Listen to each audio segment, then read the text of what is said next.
Ask that question. What would Brian Bortano do? Well, it's hilarious because actually it's so counter my demographic for figure skating. It's like, you know, my demographic for skating is like women from 25 to 65, and then the demographic for South Park is like young, you know, teenage to middle 20 boys. So some of them don't even know, you know, that I ice skate, but they're like, hey, you're that dude in like South Park. That's cool, cool. Coach Paterno just called and he just said to me that they're no longer recruiting me as a quarterback. They want me as a linebacker. And I look up to you, brother. What do you think I should do? And he said, brother, he said, I have a few words of advice for you. Before you board those chartered flights, the flight attendants never want to know where the linebackers are. They want to know where the quarterbacks are. I go, I'm going to be a quarterback. Nothing could prepare Kareem Abdul-Jabbar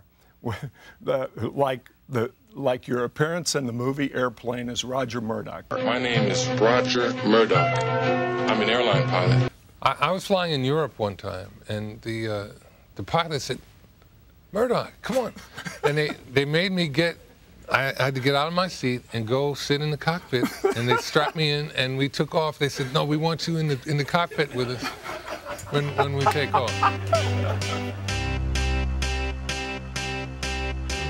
You know, I always say that if you can't get up for a World Series, or if you can't do something a little bit extra in that situation, then you probably shouldn't be there to begin with. And that's the way I felt. And these days now, they talk about a guy pitching with 3 days rest. Well, come on.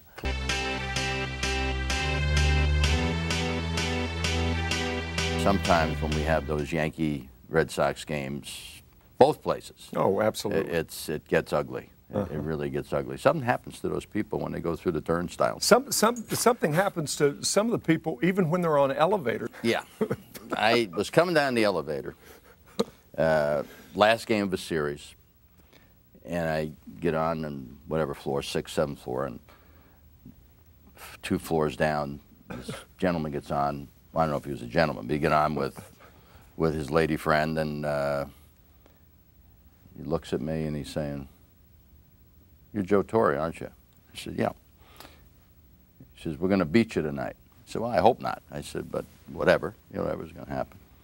Now I know that he's silent, and I know something's coming. So we're just about, you know, a couple of floors from the bottom, and he says, you know, if I had a choice of capturing Saddam Hussein or beating the Yankees, and the door's open, he says, I'd pick beating the Yankees. And he walked out of the elevator. That was the best I had heard. that is the best I've heard.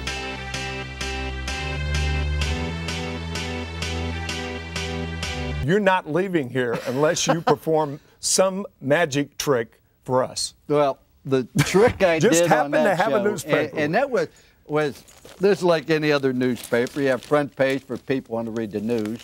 You have the comics for people who can't read.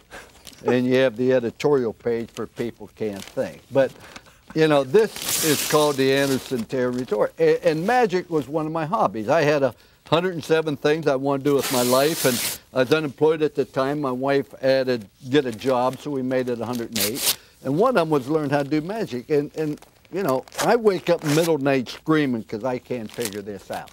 But if you really have a strong faith and a strong belief, and you're willing to work and to do things, sometimes you will see, as I said, it isn't real complicated and it isn't real difficult in how you do life.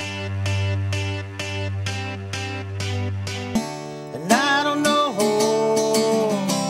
what to do, and baby I know I love you and I'm gonna find it. Yes I will.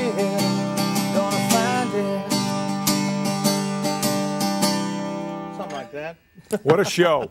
What a show.